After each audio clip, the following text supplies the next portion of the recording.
तो वेलमेट्स क्या होता है वो हम अभी सीखेंगे। चलिए वेलमेट के ऊपर क्लिक करते हैं। तो जो ये वेलमेट का मतलब क्या होता है, अगर हमको हमारा जो भी स्ट्रक्चर है वहां पे कुछ वेल्डिंग करना है या फिर कुछ उसको स्ट्रक्चरल सपोर्ट करना है थ्रू वेल्डिंग, तो वो हम यहाँ से कर सकते हैं। जैसे कि वेलमेंट्स में हम देख रहे हैं हमारे पास एक 3D स्केच है, वेलमेंट है, स्ट्रक्चरल मेंबर है, ट्रिम एक्सटेंड है, एक्सट्रूड बॉस बेस है, एंड कैप है, गजेट है, वेल बीट्स है, एक्सट्रूड कट है, होल विजार्ड है, चैम्फर है और रेफरेंस ज्योमेट्री है। तो हम अभी ये वेलमेंट्स देखने वाले हैं। सबसे पहले वेलमेंट में हमको क्या करना पड़ेगा, एक स्ट्रक्चर जैसा कुछ बनाना पड़ेगा। तो उसके लिए हमारे पास एक 3D स्केच है, तो हम 3D स्केच से स्टार्ट करते हैं। चलिए 3D स्केच लिया,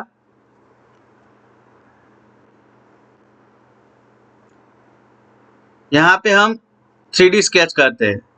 चलिए 3D स्केच किया, उसके पहले मैंने लाइन लिया। अभी मैं यहाँ पे ओरिजिन पे लाइन को क्लिक करता हूँ। अभी आप देख रहे हैं कि हमारा सिंपल लाइन होता है तो उसमें डायरेक्ट कर्सर ही होता है।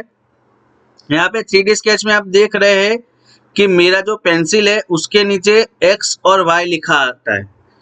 तो वो क्या होता है कि हमारा यहाँ पे 0 पॉइंट है, ये X डायरेक्शन है, ये Y डायरेक्शन है और ये Z डायरेक्शन है। तो हम कोई भी डायरेक्शन में बना सकते हैं।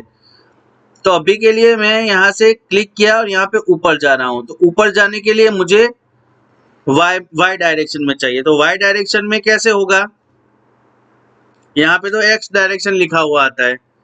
तो उसके लिए हमको एक और चीज करना पड़ेगा। सबसे पहले अलाइनमेंट समझना पड़ेगा, हमारा अलाइनमेंट कैसा है। अगर हमको ऊपर जाना है तो हमारा Y वैल्यू होगा, अगर हमको यहाँ से राइट साइड जाना है या लेफ्ट साइड जाना है तो हमारा X वैल्यू होगा, ऊपर जाना है तो हमारा Y वैल्यू होगा, नीचे जाना है तो हमारा Y वैल्यू होगा, और यहाँ पे हमारे सामने या पीछे की तरफ जाना है तो हमारा Z होना चाहिए। तो यहाँ पे हम अभी Y और Z प्लेन, Y और X प्लेन में काम करना है। यहाँ पे ऊपर जाना है तो हमारे पास Y होना चाहिए। तो यहाँ पे X और Y दोनों लिखा है। तो यहाँ पे इसको X Y डायरेक्शन को चेंज करने के लिए हमारे पास एक ऑप्शन है जो कि हमारे कीबोर्ड में ही है, उसको टैब का बटन बोलते हैं। टैब का बटन जैसे दबाया, आप देख रहे हो मेरे पेंसिल के नीचे चेंज होना चालू होगा। अभी X Y है, मैं जैसे टैब दबाऊंगा ये Y Z हो जाएगा, फिर से टैब दबाऊंगा ये Z X हो जाएगा, फिर से टैब दबाऊंगा ये X Y हो जाएगा। मतलब हमको जो भी डायरेक्शन में जाना है उस डायरेक्शन में हमारे पास एग्जैक्ट वैल्यू होना चाहिए X या फिर Y। तो हमको अभी ये Y और X दोनों में चाहिए। यहाँ पे मैं जैसे ऊपर जा रहा हूँ, आप मेरे पेंसिल के बाजू में ही एक देख सकते हो कि वहां पे एक हाईलाइट होके Y करके डायरेक्शन में आ गया। जैसे ही मैं इस तरफ जाता हूँ, आप देख सकते हैं कि मेरे पेंसिल के नीचे जो है वो X डायरेक्शन में ऑटोमेटिक आ गया। तो चलिए अभी ये आप समझ गए कि डायरेक्शन चेंज करना है तो कैसे कर सकते हैं। फिलहाल मैं अभी यहाँ पे एक ऊपर एक लाइन बना रहा हूँ। मैंने एक लाइन बनाया, फिर मैं यहाँ से ये जा रहा हूँ तो मेरा देखिए पेंसिल के नीचे Y X Y के बाजू में स्मॉल से X दिखाता है, वो बराबर है। और मैं यहाँ पे नीचे आ रहा हूँ तो मेरा Y लिखा हुआ आता है। मैं यहाँ पे जाके कमांड खत्म करता हूँ और उसको एस्केप करता हूँ। चलिए ये आप ऐसे भी कर सकते हैं। इसको क्लिक किया, जैसे हम हॉरिजॉन्टली वर्टिकली कर रहे थे वैसे सेम यहाँ पे है। ये लाइन को सिलेक्ट किया, अभी यहाँ पे अलोंग X, अलोंग Y और अलोंग Z, तो यहाँ से भी फिक्स करते हैं। कैसे, तो ये डायरेक्शन कौन सा है, तो हमारा X है, तो इसको सिलेक्ट किया, यहाँ पे अलोंग X किया, तो ये मतलब हमारा जो लाइन है वो अलोंग X हो गया। चलिए इधर को इसको लाइन को क्लिक करते हैं और यहाँ पे अलोंग Y है क्योंकि ये Y डायरेक्शन में, तो मैंने अलोंग Y कर दिया, तो ये भी हमारा अलोंग Y हो गया। अभी हम स्मार्ट डायमेंशन बैठ जाते हैं, यहाँ पे पूरा डायमेंशन दे देते हैं। यहाँ पे मैंने 400 ले लिया, तो 400 जैसे लिया ये पूरा 400 का बन गया। अभी मुझे ये दो लाइन को भी डायमेंशन देना है, तो उसके लिए मैं क्या करूँगा, मेरा ये बेस सेम रखना है, तो इसको क्लिक करूंगा, इसको क्लिक करूंगा, कंट्रोल दबा के सभी को क्लिक कर लूंगा और बोल दूंगा इक्वल, मेक इक्वल, तो मतलब ये पूरा इक्वल लेंथ का हो गया। तो मुझे यहाँ पे कुछ करने की जरूरत नहीं पड़ी। चलिए अभी मुझे फिर से लाइन बनाना है। मैंने लाइन क्लिक किया, ये पॉइंट पे क्लिक किया, अभी मुझे यहाँ पे कुछ बनाना है। तो आप यहाँ पे देख सकते हो, मुझे यहाँ पे जाना है तो मेरा डायरेक्शन आएगा Z। ये देखो, मुझे यहाँ पे कुछ काम करना है तो मेरा डायरेक्शन आएगा Z, लेकिन मेरे जो पेंसिल के नीचे है वो X और Y ही है, तो मुझे वो चेंज करना पड़ेगा। वो कैसे करूंगा? मैं टैब दबाऊंगा और मेरा Y और Z आ गया, देखिए नीचे।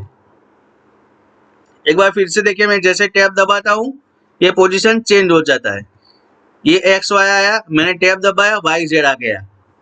चलिए मैंने ये लाइन बना लिया इतना। फिर जैसे ये लाइन क्लिक किया, यहाँ पे आप पेंसिल के नीचे Y2 लिख के आ गया और मैं इसको एंड कर लेता हूँ। अभी मैं ये लाइन है उसको मुझे सेट करना है, तो मैं ये लाइन को, ये हमारे ये लाइन है तो अलोंग एक्स होगा, तो मैं उसको अलोंग एक्स सेट कर लेता हूँ।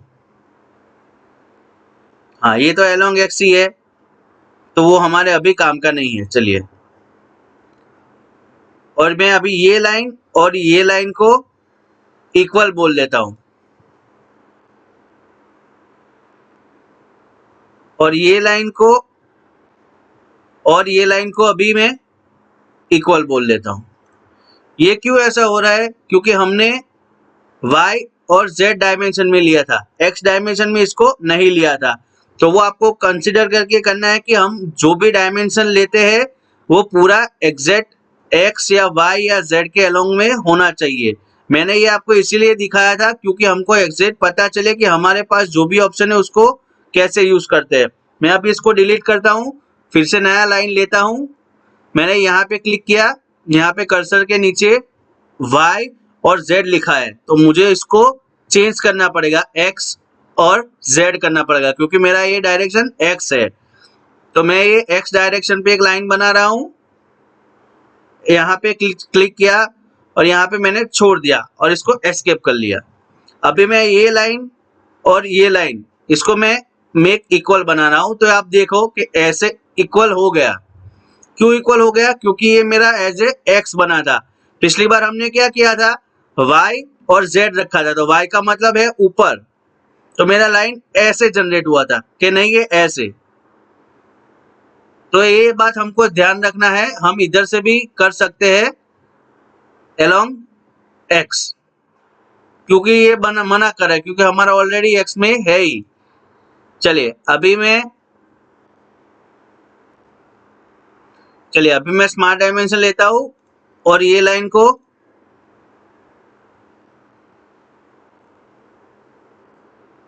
डायमेंशन देता हूं। ये मेरा 1000 रखना है मुझे, मैंने 1000 रख दिया। जैसे मैंने 1000 कर लिया, मेरा ऐसा एक कुछ स्ट्रक्चर बन के रेडी हो गया। चलिए मुझे अभी इसका जो यहाँ पे 2 लेग बना है, मेरा यहाँ पे भी 2 लेग बनाना है। तो मैं पेंसिल लूंगा, यहाँ पे क्लिक करूंगा, मुझे नीचे जाना है, तो नीचे जाऊंगा तो मेरा कौन सा डायरेक्शन होने वाला है बताइए तो जरा। मुझे यहाँ से नीचे जाना है, तो हमको ये देख लेना का यहाँ से ऊपर या नीचे जाने के लिए हमको कौन सा डायरेक्शन लगेगा, ये y वाला। तो हमारे पास ये y में डायरेक्शन होना चाहिए, नहीं कि z में। अभी पेंसिल के नीचे z दिख रहा है, हमको वो चेंज करना पड़ेगा x और y में या y और z में। तो पहले y है हमारा, तो y में हम ले लेंगे, क्लिक किया, इसको थोड़ा घुमाएंगे, फिर से लाइन लेंगे, ये पॉइंट से भी नीचे हमारा y ही है, तो मैंने y में क्लिक कर दिया, उसको एस्केप कर लिया।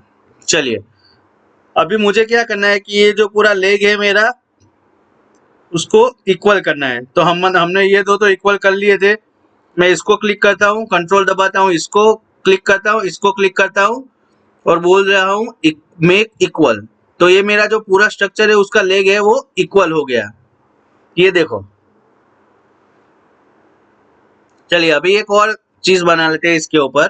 फिर से एक लाइन ड्रॉ करना है, यहाँ पे मैंने क्लिक किया, यहाँ पे ऊपर देखो तो मेरा डायरेक्शन कौन सा आ रहा है, y,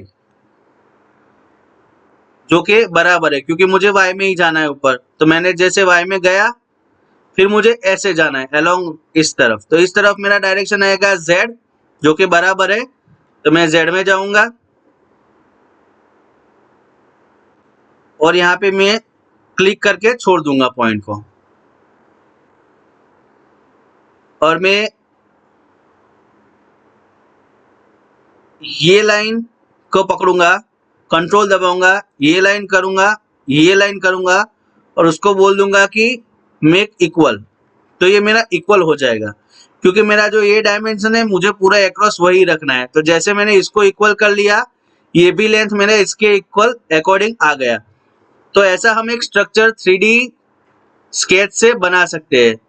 इसको बनाने के बाद मैं करता हूँ एग्जिट स्केच।